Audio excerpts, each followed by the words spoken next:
Hello बच्चों, कैसे हैं आप सब। आई होप कि आप सब बहुत बढ़िया हैं। और आज के वीडियो में हम करने वाले हैं प्रोजेक्ट वर्क 2023-24 का जो आपका सत्र है। इसमें जो आपके फाइनल ईयर के एग्ज़ाम है उसमें प्रोजेक्ट भी आपका आएगा।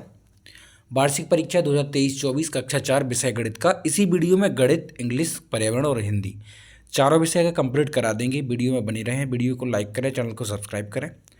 आइए शुरू करते हैं। सबसे पहले आपको दिया गया है प्रोजेक्ट कार्य 1 यानी गणित का। तो सबसे पहला प्रश्न आपको बताया गया है कि आपके घर में समतल पृष्ठ वाली बहुत सी वस्तुएं उपलब्ध हैं। जस्ट अ मिनट, इसमें मैं ले लेता हूं ग्रीन। डन। कहा गया है कि आपके घर में समतल पृष्ठ वाली बहुत सी वस्तुएं उपलब्ध हैं। उनके नाम लिखकर उनकी लंबाई चौड़ाई मापकर क्षेत्रफल वाली ज्ञात कीजिए। क्षेत्रफल ज्ञात कीजिए। देखो बच्चों, किसी भी आकृति का क्षेत्रफल निकालने के लिए जैसे अलग अलग आकृतियाँ होती हैं, ठीक है, तो उनका अलग अलग क्षेत्रफल का तरीका होता है। तो अगर वर्ग है तो वर्ग का क्षेत्रफल हो जाएगा लंबाई गुणा चौड़ाई, यानी कि भुजा गुणा भुजा।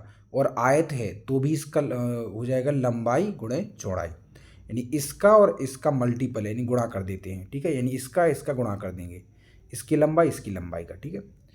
तो जैसे खिड़की है तो खिड़की की लंबाई है 25 सेंटीमीटर और चौड़ाई है 20 सेंटीमीटर। तो इसका क्या हो जाएगा, तो लंबाई गुणा चौड़ाई तो हो जाएगा 500 वर्ग। इसका गुणा कर देंगे यदि हम 25 गुणा 20 तो 500 वर्ग सेंटीमीटर। उसी प्रकार से मेज है, मेज की लंबाई 20 सेंटीमीटर, चौड़ाई 15 सेंटीमीटर, तो हो जाएगा 300 वर्ग सेंटीमीटर। दरवाज़ा 40 सेंटीमीटर, लंबाई चौड़ाई 30 सेंटीमीटर, तो गुणा दोनों को कर देंगे तो हो जाएगा 1200 सेंटीमीटर वर्ग, ठीक है। उसी प्रकार से माचिस की डिब्बी और टेलीविज़न। नेक्स्ट, इसी से आपसे कुछ प्रश्न भी पूछे गए हैं। जैसे कि प्रश्न नंबर 1 कहा गया है किस वस्तु का क्षेत्रफल सबसे अधिक है। तो देखो इधर आप देख सकते हैं कि आपको 5 मेजरमेंट दिए गए हैं। सबसे ज़्यादा किसका है, तो दरवाज़ा जो है इसका सबसे ज़्यादा क्षेत्रफल है। दरवाज़ा बड़ा है इन सब में से, तो उत्तर हो जाएगा दरवाजे का क्षेत्रफल सबसे अधिक है, ठीक है। अगला क्वेश्चन दिया गया है उपरोक्त सारणी से क्षेत्रफल को आरोही क्रम में लिखिए। आरोही क्रम क्या होता है, आरोही क्रम होता है क्या, मैं आपको बता दूं कि छोटे से बड़ा मतलब छोटा, उससे बड़ा, उससे बड़ा, उससे बड़ा, उससे बड़ा, सबसे बड़ा, यानी ये होता है आरोही क्रम। और इसी तरह का इसमें चिन्ह भी लगाया जाता है। कैसा, ऐसा चिन्ह लगाया जाता है, ठीक है। देखो, तो इसको इंग्लिश में बोलते हैं असेंडिंग ऑर्डर, ठीक है, बढ़ता क्रम। तो इसमें कहा गया है उपरोक्त सारणी से क्षेत्रफल। अब जो क्षेत्रफल जो आपको दिया है इसको आरोही क्रम में बताना है, यानी सबसे छोटा, उससे बड़ा, उससे बड़ा, उससे बड़ा और सबसे बड़ा, ठीक है।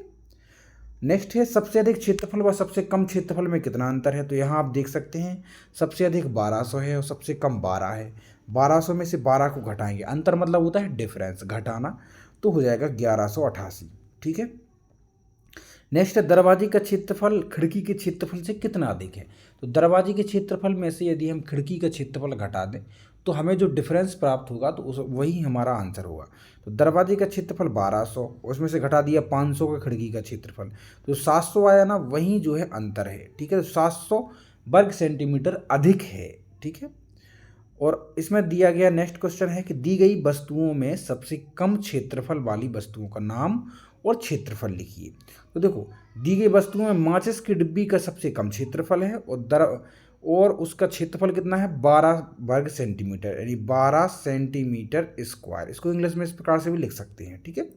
चलते हैं अगले वर्ग प्रोजेक्ट वर्क की ओर। अब गणित में ही आपको अगला प्रोजेक्ट वर्क क्या दिया गया है कि विद्यार्थी कम से कम 10 व्यक्ति, परिवार सदस्य, पड़ोसी, रिश्तेदार, उनका नाम और जन्म तिथि पूछकर सारणी को भरें। फिर उसी पर कुछ बेस्ड क्वेश्चन भी बनते हैं। तो यहाँ पर 10 का पूछना था, इसमें 12 दिए गए हैं, ठीक है। तो देखो यहाँ पर क्रमांक दिए गए हैं, कितने लोग हैं, उनका क्या नाम है, ठीक है। नाम अपने हिसाब से आप चेंज कर सकते हैं, ध्यान रखना, नाम आप अपने हिसाब से चेंज कर सकते हैं। यहाँ पर आप अपने घर वालों, परिवार वालों, रिश्तेदारों, आस पड़ोस, इन सब के नाम लिख सकते हैं। उनसे आपका क्या रिश्ता है उनको भी लिख सकते हैं, ठीक है। जैसे कि आप अपने पिताजी का नाम लिखा तो क्या लिखेंगे, यहाँ पर जैसे पिताजी का नाम लिख दिया यहाँ और फिर लिखेंगे पिता, ठीक है। तो इस प्रकार से आप अब जन्म, उनका जन्म तिथि कैसे, दिनांक, किस दिन उनका जन्म हुआ, महीने कौन सा था और किस वर्ष यानी वर्ष कौन सा था, ठीक है। तो इस प्रकार से आप इसको भर लेंगे। बहुत ईजी है, यदि चाहे तो आप नाम चेंज कर दें और बाकी सब एज वेल एज भर दें, ठीक है।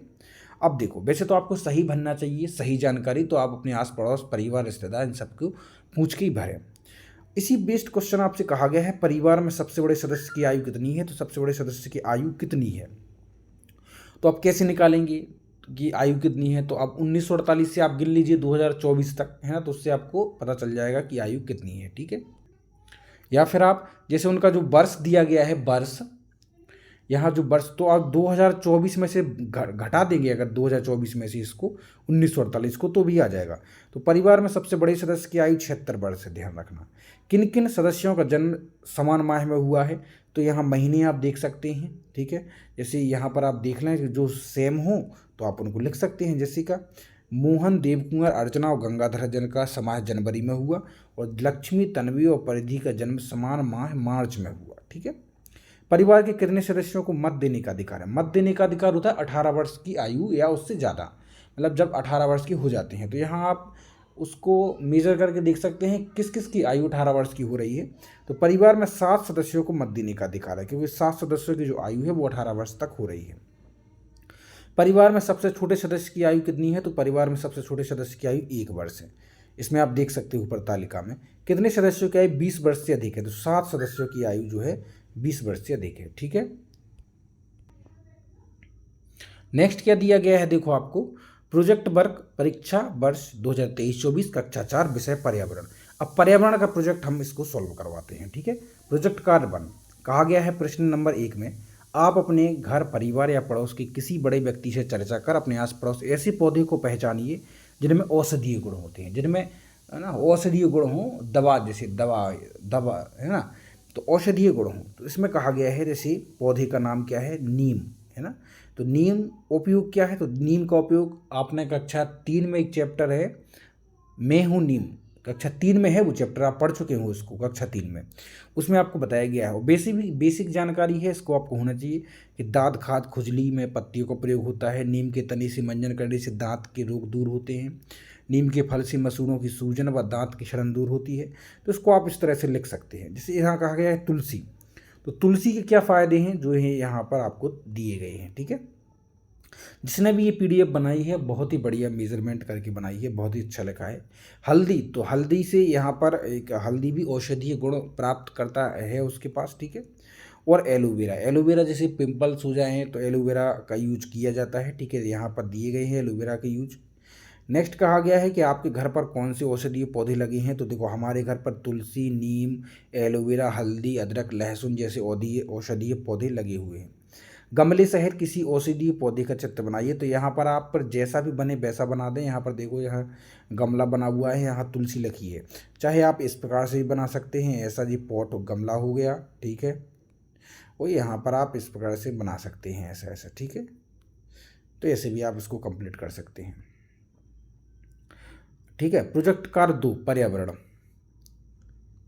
बाहरी शत्रुओं से हमारी देश की सीमाओं की सुरक्षा हमारी सेना करती है, आप इस पर एक प्रोजेक्ट वर्क बनाइए। तो देखो इस पर क्या प्रोजेक्ट वर्क बन सकता है, जैसे कि सेना के क्या क्या कार्य हैं, किन्हीं 2 कार्य बताइए। तो देखो सेना के कार्य क्या है, देश की सीमाओं की सुरक्षा करना, बाढ़, भूकंप जैसी प्राकृतिक आपदाओं में जन समुदाय की सहायता करना। दूसरा प्रश्न आप लिख सकते हैं, सेना प्रमुख रूप से कितने प्रकार की होती है, तो सेना प्रमुख रूप से 3 प्रकार की होती है। एक तो होती है थल सेना, नौसेना, वायुसेना। थल सेना क्या होती है, जो जमीन पर अपनी क्रिया करती है। नौसेना मतलब समुद्री सीमाओं पर डटी रहती है। वायुसेना मतलब हवा में, ठीक है। क्या तुम सेना में जाना चाहते हो, तो इसमें कहा हाँ मैं सेना में जाना चाहता हूँ। आप कौन सी सेना में जाना चाहते हो, तो मैं वायुसेना में जाना चाहता हूँ। क्या आपके गांव या पड़ोस में कोई सेना फौज है, तो हाँ हमारे गांव या पड़ोस में 5 भाई सेना में फौज में हैं, ठीक है। और यह जो है आपको यहाँ पर लास्ट क्वेश्चन दिया गया है। अब नेक्स्ट वीडियो में हम करेंगे हिंदी और इंग्लिश का कंप्लीट सॉल्यूशन, ठीक है। वीडियो को लाइक करें, चैनल को सब्सक्राइब करें, मिलते हैं नेक्स्ट वीडियो में। टेक केयर बच्चों।